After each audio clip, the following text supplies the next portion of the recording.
A pergunta, né, desse nosso tema de agora é: o que significa Cristo não estar presente na igreja? O que isto significa? No versículo 20, Jesus diz assim: eis que estou à porta e bato. Se alguém ouvir a minha voz e abrir a porta, entrarei em sua casa e cearei com ele e ele comigo. Então veja, ele não só bate, bem como ele fala. E o chamado aqui é para arrependimento, para sermos zelosos, ou seja, na conservação da doutrina, e para que nós venhamos sair do estado de mornidão. É um aconselhamento. Aconselho-te que de mim compres ouro refinado pelo fogo, no versículo 18 do capítulo 3. Esse ouro ele tem duas conotações. Tanto essa igreja não estava seguindo a Cristo, porque Jesus, quando ele fala para o jovem rico, vai e vende tudo que você tem, dá aos pobres, depois você vem e me segue, representa seguir a Cristo, e aí sim, a juntar tesouros nos céus, rico para com Deus, assim como era a igreja de Esmirna, que independente da sua situação, ela permanecia fiel, mesmo em face da morte, né? Ser fiel até a morte e dar-te-ei a coroa da vida, verso 3, capítulo 2 do Apocalipse, bem como o calor das perseguições, porque o ouro, e a Bíblia vai falando ali das obras que Deus preparou de antemão para que andássemos nelas, no caminho santo, no caminho da equidade, da retidão, da palavra de Deus, o caminho estreito, a porta estreita, o caminho apertado, a porta apertada, o caminho estreito. Se for para entrar no céu cego de um olho, sem uma mão, sem um pé, Jesus não está falando da questão física, mas da radicalidade que nós temos que ter se a nossa comunhão com Deus estiver ameaçada por meio da nossa antiga natureza ou por tudo aquilo que nos rodeia, né? Tanto Satanás como amizades, falsas doutrinas, tudo aquilo que for impedir a nossa comunhão com Deus, então que nós devemos ser radicais. Então, o que fala em 1 Coríntios capítulo 3, versos 10 a 16, e que Deus tem ciúme de nós e que nós somos o santuário de Deus, né, no verso 17, é que o nosso caminho que, após a conversão é que tudo isso vai ser provado pelo fogo. Ouro, prata, pedras preciosas, madeira, feno e palha. O texto diz que muitos serão salvos, mas a Bíblia mostra aqui no Apocalipse que o chamado é para arrependimento. Como uma pessoa... E aí Jesus está falando com a igreja. Ele não está falando lá fora. Ele está falando com a igreja. E como pode uma pessoa sem arrependimento, e aqui está mostrando, voltar a fazer o que é certo? Porque essa igreja já não estava mais andando nas obras de Cristo, ela estava indiferente. E Cristo estava à porta batendo. A palavra diz, 1 Pedro, capítulo 2, versos 1 e 2, que nós devemos desejar ardentemente o genuíno leite espiritual que nos é dado para crescimento, para a salvação, porque a salvação há de ser revelada no último tempo.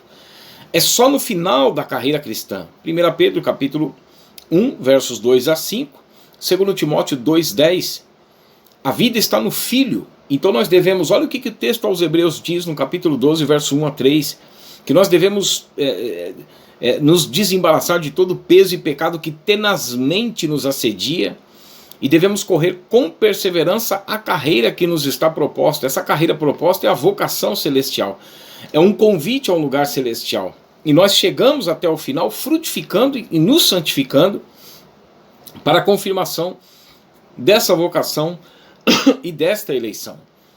E diz que nós só podemos chegar olhando firmemente para Jesus, autor e consumador da fé.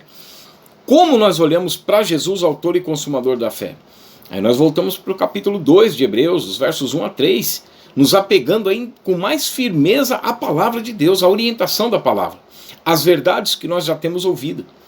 Ou seja, a doutrina dos apóstolos, Atos 2,42, porque elas trazem a doutrina dos apóstolos, ela traz o fundamento dos apóstolos e dos profetas, Efésios 2:20.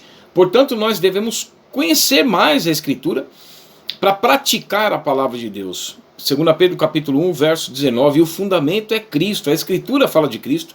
Lucas capítulo 24, verso 27, Atos 28, 23, 30 e 31, nós devemos permanecer nas Escrituras, para aprendermos a vontade de Deus. Aí Cristo está dentro da igreja. Jesus disse assim, vinde a mim, todos os que estáis cansados e sobrecarregados, Mateus 11, 28. Vinde a mim. Jesus diz em João capítulo 12, verso 46, eu vim como luz ao mundo, a fim de que todo aquele que crê em mim não permaneça em trevas, ou seja, seja trazido da morte para a vida, transportado do império das trevas para o reino do Filho do seu amor. Nós estávamos em direção à ira de Deus por conta do pecado de Adão e Eva, que corrompeu todo o gênero humano, e que por uma ofensa veio juízo sobre todos para a condenação. Por meio da cruz de Cristo, houve a reconciliação de Deus com a sua própria condenação, e agora há o carouve, o chamado à conversão. Aqueles que recebem esse chamado são levados por Deus ao arrependimento, então são tirados do império das trevas, da morte espiritual e trazidos para o reino de Deus. Jesus não somente disse vinde a mim, mas ele também disse aprendei de mim. As pessoas estão entrando nas igrejas, e porque os pastores, muitos, que é o que iria caracterizar essa igreja do último tempo, materialista, não querem perder os membros por causa dos dízimos e das ofertas, e portanto, eles vivem da forma como eles querem. Não há doutrina, não há pregação, porque a palavra diz em Tito capítulo 2, versos 11 a 14, que a graça de Deus, ou seja, o favor imerecido, que foi a reconciliação de Deus com sua própria condenação por meio da cruz de Cristo, se manifestou Salvador a todos os homens, só que ela tem outra função, educando-nos, ou seja, aprendei de mim, educando-nos para que, renegadas as paixões e impiedades mundanas, nós agora vamos viver, ou seja, na prática da santificação e da vida com Deus, viver no presente século justa, sensata e piedosamente, que é o respeito e a valorização às coisas de Deus, à palavra de Deus.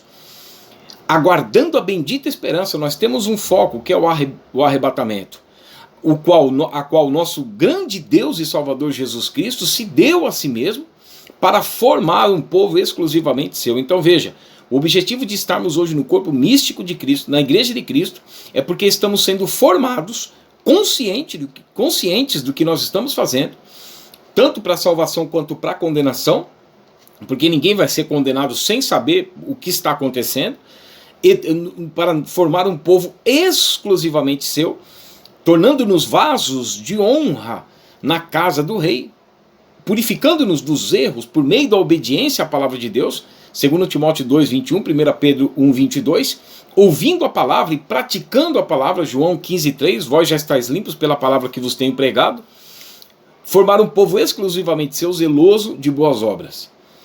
Isto é aprendei de Cristo. Vinde a mim, aprendei de mim. E aí Jesus diz outra coisa em João 15, por 2 vezes. Permanecei em mim. Por várias vezes ali em João 15, e 2 vezes nos versículos 2 e 6 de João 15, falando da possibilidade dessa pessoa ser cortada, então, do corpo de Cristo, do corpo místico de Cristo, a sua igreja. Apocalipse capítulo 2, 26, é dito, Jesus disse, o vencedor, quem é o vencedor? Aquele que guardar até o fim as minhas obras. Quais obras são essas? Nós somos salvos pelas obras? Não. Após a conversão nós somos introduzidos, como eu já mencionei, na eleição e na vocação que está em Cristo. Essa eleição e vocação é a obediência à palavra de Deus. Ou seja, andar nas obras que Deus preparou. A santificação, a frutificação, por meio da semente que é a palavra de Deus, daqueles que a recebem de bom grado, então vão produzir frutos agora para Deus. Essa igreja de Laodiceia estava dizendo assim, eu estou rica e abastada e não preciso de coisa alguma. Só que nós já estamos fazendo alguns dias aqui uma abordagem sobre a igreja de Laodiceia. Essa igreja, ela está dizendo assim, eu estou rica e abastada e não preciso de nada. No verso 20, nós vemos que Jesus está fora dessa igreja. Então eu gostaria de chamar a atenção cada vez mais para os pastores, para os membros, para aqueles que professam a fé em Cristo, né? É como está escrito, aquele que professa a fé no Senhor, se purifique dos erros, busque a santificação. Em 2 Timóteo, nós vemos a questão social e a questão espiritual ou religiosa, nesse contexto da vida com Deus, né, por meio do Evangelho. 2 Timóteo capítulo 3, versos 1 a 3, o apóstolo Paulo diz que eles seriam mais amantes de si mesmos, amigos dos prazeres e inimigos de Deus. 2 Timóteo capítulo 4, verso 1 a 4, fala que eles se cercariam de mestres, tanto do meio secular quanto do meio religioso, que iriam amparar as suas próprias concupiscências. Ou seja, essas pessoas se recusariam a dar ouvidos à verdade e ficariam irritadas com pregações verdadeiramente bíblicas. Essas pessoas, elas iriam viver da forma como elas querem viver. Isto é o que caracterizou os primórdios. E como eu já mencionei, tenho mencionado nos vídeos, são 3 períodos: Éden, Dilúvio e Babel, ou seja, a desobediência, a ofensa no Jardim do Éden, ou seja, ouvindo ali a nova era, a proposta da nova era. Não é bem como Deus disse. Como não é bem como Deus disse? Disse, a nossa obediência é a palavra de Deus. Se Deus disse, está dito, não importa mais quem venha falar o que é ou o que não é. Já está na doutrina dos apóstolos, já está na palavra de Deus, e para nós isto basta. Então Eva deu ouvidos a Satanás, ou seja, nós seremos como deuses. A proposta dos deuses, dos demônios, né, da nova era, é esta: você é a sua própria divindade, você não precisa da orientação de Deus. A igreja de Laodiceia, a última, estava dessa forma. Eu não tenho falta de nada, eu estou rica.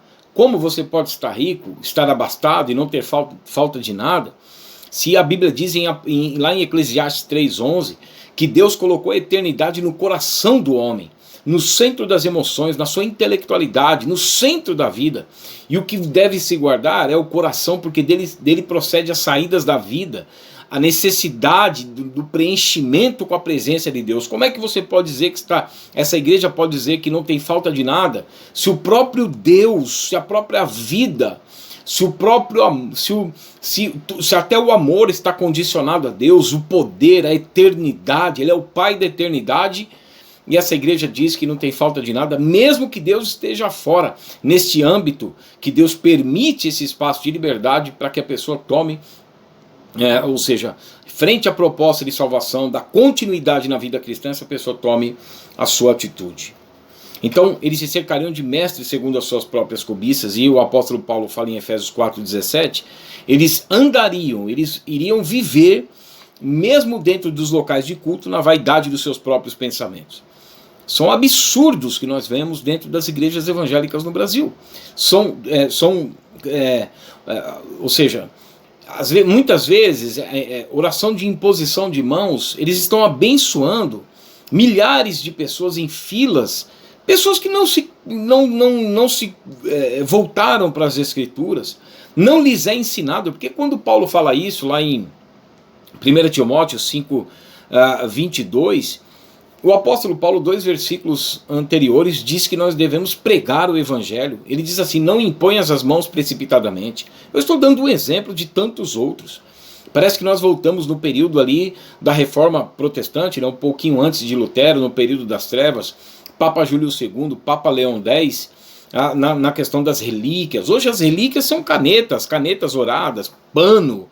A pessoa não se converte, ela não sabe nem o que está na Bíblia, ela não aceita a orientação de Deus, da pregação, mas ela está pegando pano, e está pagando pelo pano, e ela acha que vai ser abençoada. E acontecem manifestações espirituais, e nós vemos que o apóstolo Paulo fala que isso é a operação do erro, que o próprio Deus engana para ser julgadas. Essas pessoas serem julgadas, tantos quantos não acolheram o amor da verdade para serem salvos. Deuteronômio 13, 1-4, um espírito enganador. Oséias capítulo 4, verso 12, o povo consulta o seu pedaço de pau e a sua vara lhe dá a resposta. Quanto mais se aproxima o ministério do anticristo, né, da tríade satânica, nós vemos manifestações de operação do engano. Apocalipse capítulo 13, versos 13 e 14, 16, versos 12 a 16, 2 Tessalonicenses 2, 10, 12.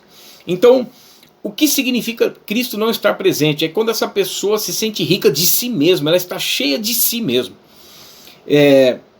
Eu queria caracterizar Éden, Dilúvio e Babel. Na rebelião global, no período de Noé, E nessa globalização moderna, que seria como a antiga Torre de Babel, né? Com um líder global que seria Nimrod, e o anticristo, né? Como seu tipo, né? E o Nimrod como protótipo. Mateus 5,3, a palavra diz: bem-aventurados os pobres de espírito, porque deles é o reino dos céus. Aqueles que se fizeram pobres por causa do reino dos céus. Aqueles que, a semelhança de Cristo, porque agora nós vamos andar nas pisaduras de Cristo, e a palavra diz que nós devemos ter em nós os mesmos sentimentos que houve em Cristo, o qual não julgou por usurpação ser igual a Deus. Então nós vamos ser formados à semelhança de Cristo, como diz Filipenses 2,5, Romanos 8, 28 e 29. E agora nós vamos nos esvaziar à semelhança de Cristo. O reino dos céus é semelhante a um tesouro oculto no campo, o qual certo homem, tendo-o achado, escondeu e, transbordante de alegria, vende tudo o que tem e compra aquele campo. É aquela pessoa que ela está dessensibilizada com relação à proposta do mundo, com relação às ideias do mundo, com relação a 1 Coríntios 15:33, as más conversações corrompem os bons costumes, com relação a doutrinas dentro de igrejas. Essa pessoa vai avaliar, ela vai buscar nas escrituras para ver se realmente aquilo procede de Deus, se não procede de Deus. Então isso significa que ela está entendendo, o amor de Cristo a constrangeu, né? 2 Coríntios 5:14 a 17, então ela julga, ela passa por seu intelecto, é um culto racional de Romanos capítulo 12, verso 1 a 2, dessa pessoa não tomar a forma do mundo. Então ela julga por si mesma, de acordo com as escrituras, que um morreu por todos, então agora logo todos morreram.